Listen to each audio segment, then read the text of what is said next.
그렇습니다. 예수님은 부활하셨습니다. 그 부활의 주님을 찬양합니다.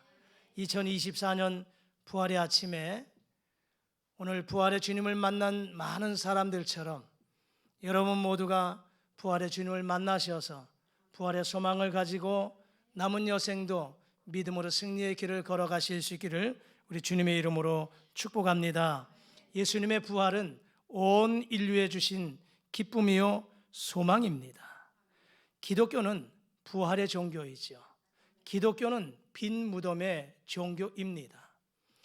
특별히 모든 종교들이 있지만, 많은 종교들이 있지만 부활을 이야기하는 종교는 기독교밖에 없는 줄 믿습니다. 할렐루야.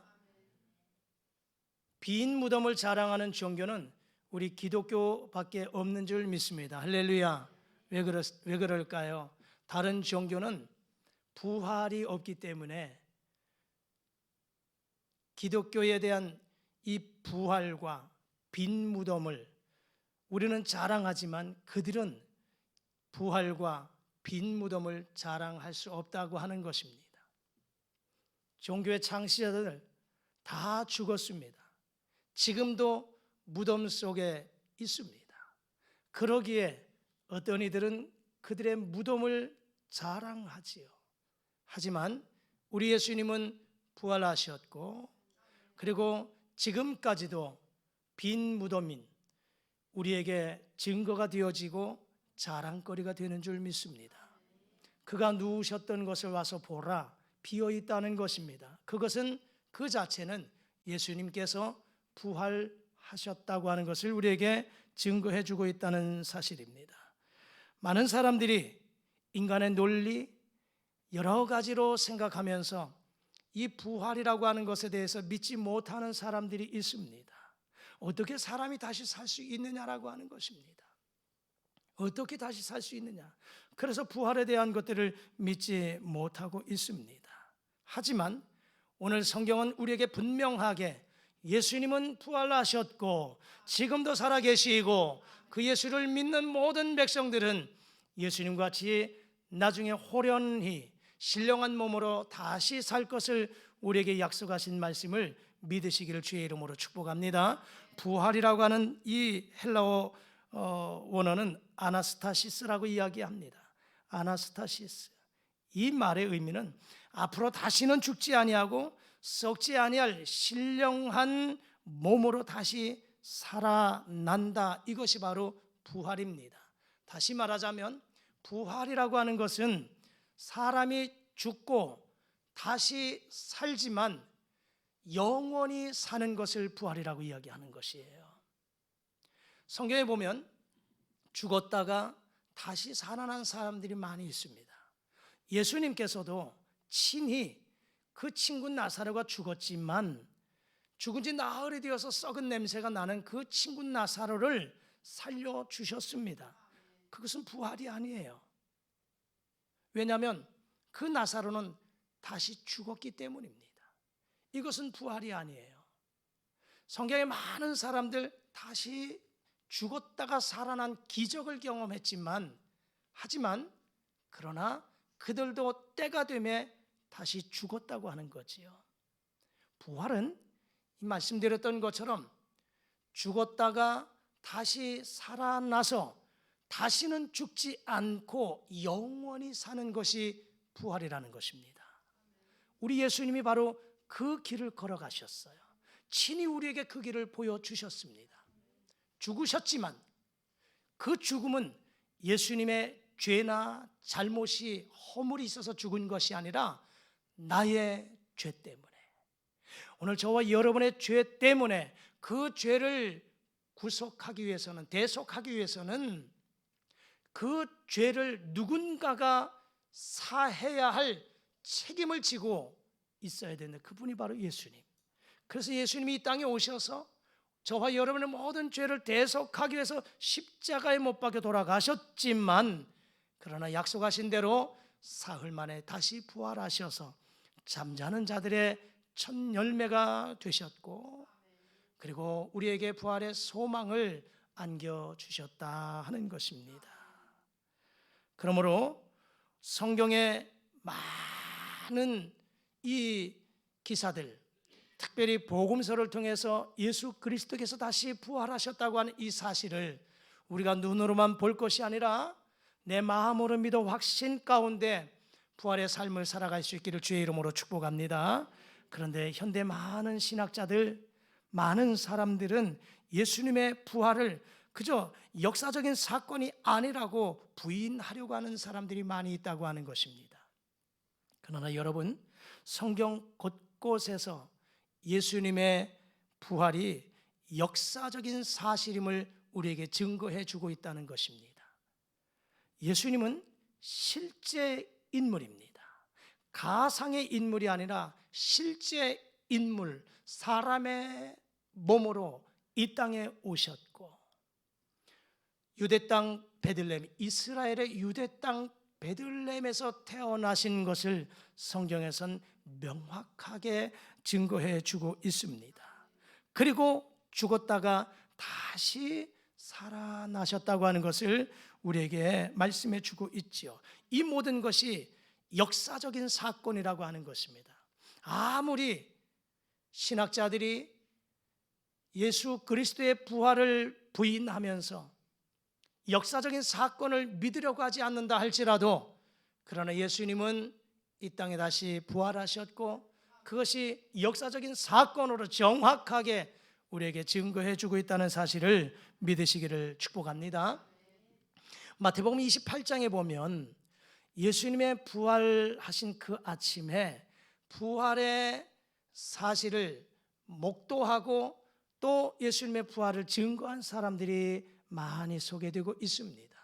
그리고 예수님이 부활하셨다고 하는 것을 명확하게 우리에게 증거해 주고 있는 것을 마태복음 28장에서 소개받을 수 있습니다. 28장 1절에 보면 마글달라 마리아와 다른 마리아가 안식 후 첫날 새벽 미명에 예수님의 돌 무덤을 향해서 나아가고 있었습니다. 향품을 가지고 예수님의 시신에 그 향품을 발라드리기 위한 목적을 가지고 갔어요. 가면서 그들은 이야기하고 걱정합니다.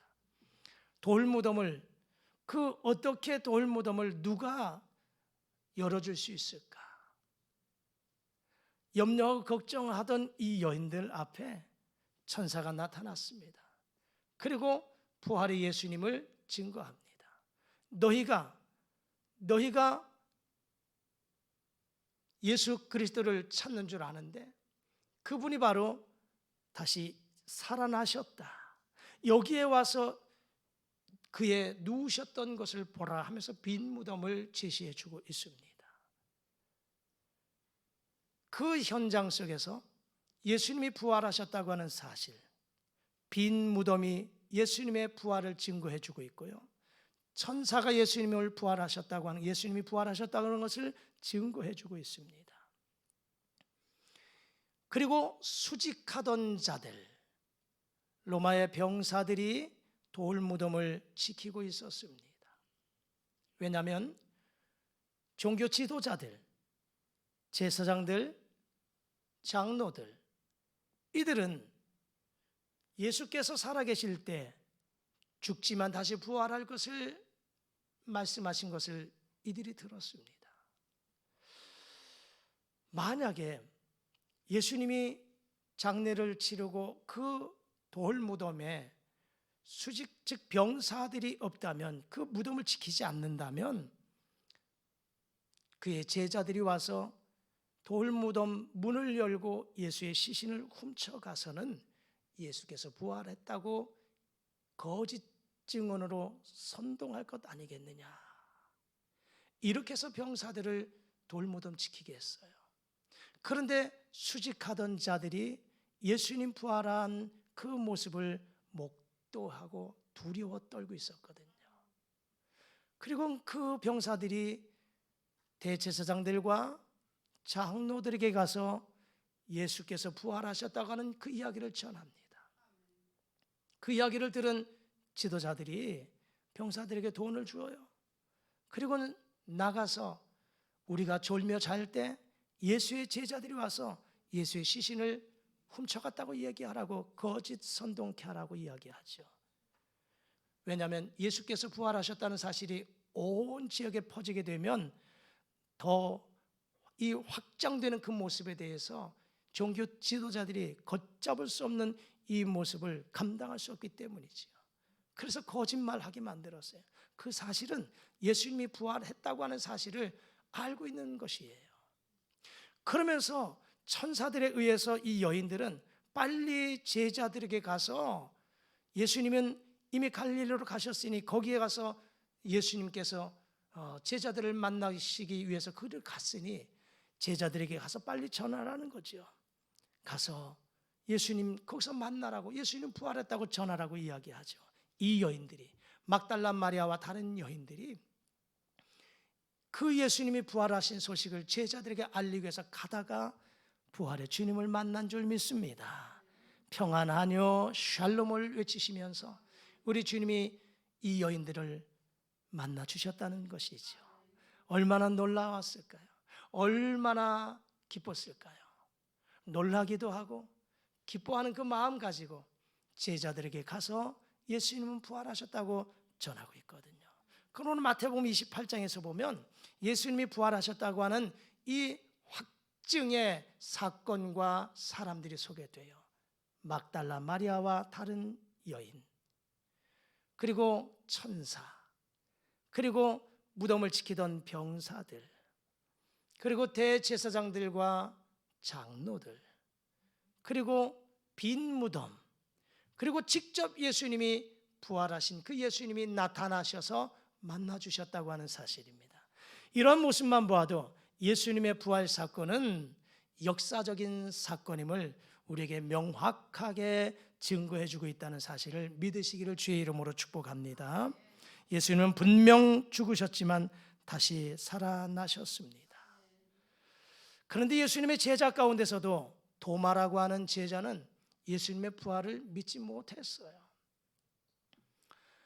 제자들 가운데 예수님이 나타나셔서 부활의 주님 그 모습을 나타내 보이셨지만 그때는 이 도마라고 하는 사람이 없었어요.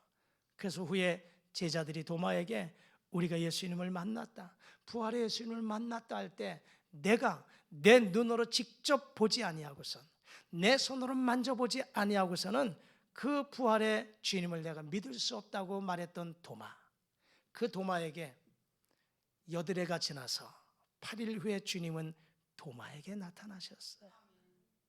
그러면서 그 도마에게 얘야, 도마야, 너의 손을 가지고 와서 너의 손으로 내 손의 못자국을 만져보아라, 내 옆구리에 창자국을 만져보아라. 그리고 의심하지 말고 믿어라.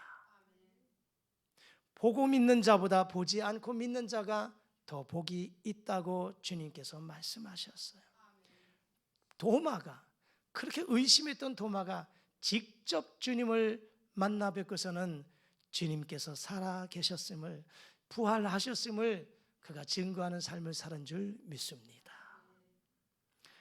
고린도전서 15장 오늘 본문 말씀 17절 이하를 우리가 읽었는데, 예수 그리스도의 부활이 없다면 우리가 전하는 것도 헛것이다, 우리가 믿는 것도 헛것이다, 우리는 여전히 죄 가운데 있을 것이다, 뿐만 아니라 더욱 불쌍한 자다, 이렇게 말씀하셨어요.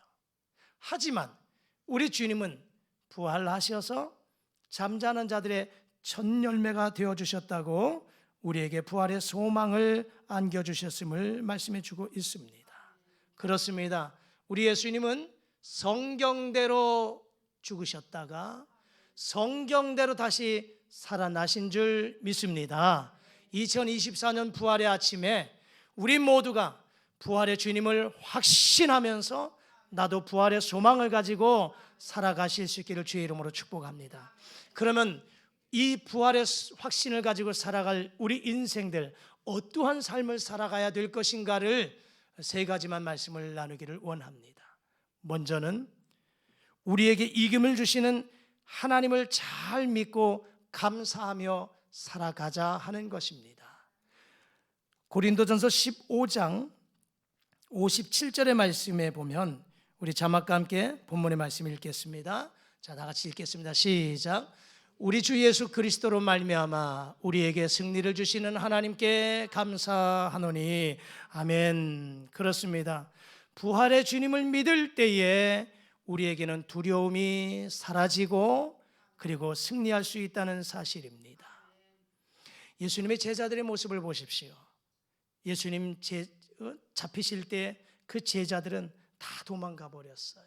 그리고 숨어 지냈습니다. 왜 그럴까요? 두려웠기 때문이에요. 나도 예수님처럼 저렇게 잡힐까 봐 두려워서 도망가 버리고 말았어요. 예수님의 제자 수제자인 베드로 보십시오. 멀찍이 주님 따라갔다가 그 가야바뜰에서 재판받는 신문받는 예수님 3번씩이나 부인했어요. 예수님께서 제자 베드로에게 내가 나를 3번 부인할 거야 이렇게까지 말씀하셨거든요. 그런데 그 베드로가 주님 앞에서 내가 죽을지언정 주님과 함께 죽을지언정 결코 주님을 배반하지 않겠습니다라고 호언장담했던 그 베드로가 예수님을 모른다고 부인을 했어요. 그것도 3번씩이나. 그것도 저주하고 맹세까지 하면서 나는 예수의 제자가 아니다, 나는 저 사람이 누군지 알지 못한다고 부인했던 사람이 베드로입니다. 왜 그랬을까요? 두려웠기 때문이에요. 나도 예수의 제자라고 하는 것이 알려지면, 그리고 내가 고백하면 나도 저 예수님처럼 붙잡히고 예수님처럼 죽을까 봐 두려웠던 겁니다. 그렇기 때문에 다 도망가 버렸어요. 그렇기 때문에 부인해 버렸고요. 두려웠기 때문이라 이 말입니다. 그랬던 베드로 보십시오. 그랬던 베드로가 예수님 부활의 주님을 만났어요. 부활의 주님을 만나고 성령의 충만함을 받은 베드로는 담대해졌습니다. 두려움이 사라진 줄 믿습니다. 담대함을 가지고 오히려 유대인들을 향하여서 너희들이 예수 그리스도를 십자가에 못 박았다, 담대하게 복음을 전했던 사람이 베드로입니다. 이 용기가 어디서 나왔을까요? 부활의 주님을 만났기 때문인 줄 믿습니다. 성령이 그와 함께 하셨기 때문에 이제는 그가 고백했던 내가 주님과 함께 죽을지언정 그 고백이 이제는 부활의 주님을 만난 이후의 삶으로 나타났던 것입니다. 내가 죽음의 자리로 간다 할지라도 나는 두려워하지 않는다. 내가 예수의 제자다, 당당하게 선포하고 그리고 승리의 길을 걸어간 줄 믿습니다. 예수님의 제자들은 다 순교했어요. 물론 예수님의 제자 마지막 그 사도 요한은 그는 반모섬에서 귀향되어서 순교의 길을 걸어가진 않았지만 그도 삶으로 순교의 길을 걸어간 사람이지요. 모든 제자들이 다 순교의 길을 당당하게 걸어갔던 사람들입니다. 톱에 켜임을 당하여 칼로 목베임을 당합니다. 그리고 창으로 찔림을 당하고요. 사지가 갈기갈기 찢겨지고요. 가죽이 이 살 가죽을 벗기는, 살 가죽이 벗겨지는 그런 고통까지도 감수합니다. 베드로는 마지막 그의 순교 현장이 거꾸로 십자가에 못 박힙니다. 나는 예수님의 제자인데 예수님이 십자가에 못 박혀 돌아가셨는데 내가 어떻게 예수님처럼 십자가에 온전하게 못 박힐 수 있겠느냐, 나를 거꾸로 못 박아라, 이렇게 당당하게 순교의 길을 걸어갔던 사람들이 예수의 제자입니다. 그 용기가 어디서 났을까요? 부활의 주님을 만났기 때문인 줄 믿습니다. 그렇습니다. 오늘도 우리가 부활의 주님을 만나면 내 안에 있는 두려움이 사라질 줄 믿습니다. 용기와 믿음을 가지고 승리의 길을 걸어갈 줄 믿습니다.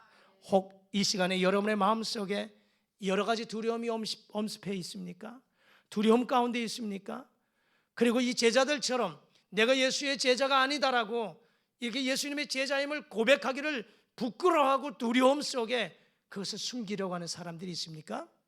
오늘 부활의 주님을 만나실 수 있기를 축복합니다. 그래서 내 안에 있는 두려움이 다 사라지고 믿음으로 승리의 길을 걸어가실 수 있기를 주의 이름으로 축복합니다. 두 번째, 이제 부활의 주님을 만났으면 우리의 삶이 어떻게 해야 될까? 부활의 소망을 가지고 흔들리지 말고 살아야 되는 줄 믿습니다. 이 고린도전서 15장 58절의 말씀을 우리 자막과 함께 읽겠습니다. 시작. 그러므로 내 사랑하는 형제들아, 견실하며 흔들리지 말고 항상 주의 일에 더욱 힘쓰는 자들이 되라. 이는 너희 수고가 주 안에서 헛되지 않은 줄 알미라. 아멘. 견실하며 흔들리지 말고. 그렇습니다. 여러분, 부활을 믿는 성도들에게는 소망이 있는 줄 믿습니다. 희망이 있는 줄 믿습니다. 우리의 삶 속에서 왜 자꾸 흔들릴까요? 왜 자꾸 주저앉게 될까요? 소망이 없기 때문인 줄 압니다. 우리의 가정에 소망을 가지고 있으면 가정이 어려워도 든든히 이겨나갈 줄 믿습니다. 내 개인의 삶에 앞으로 비전, 앞으로 장래 모든 것들이 소망을 가지고 있으면, 희망이 있으면 그 어려움도 잘 이겨나갈 줄 믿습니다. 희망이 없으니, 소망이 없으니 조금만 어려움이 오면 흔들리게 되고 무너지게 되는 것입니다. 그러나 부활의 주님을 만나게 되면 두려움이 사라질 뿐만 아니라 소망을 갖게 되고 견실하고 흔들리지 않는 이 든든한 믿음의 삶을 살아가는 줄 믿습니다. 왜 자꾸 우리가 변할까요? 우리의 결단이 변할까요? 다짐해봐요. 내 믿음 변치 않겠다. 결단코 주님 배반하지 않겠다. 오직 이 길만 걸어가겠다. 어렵고 힘들어도 믿음 포기하지 않겠다라고 다짐하지만 자꾸 흔들려요. 자꾸 흔들려요.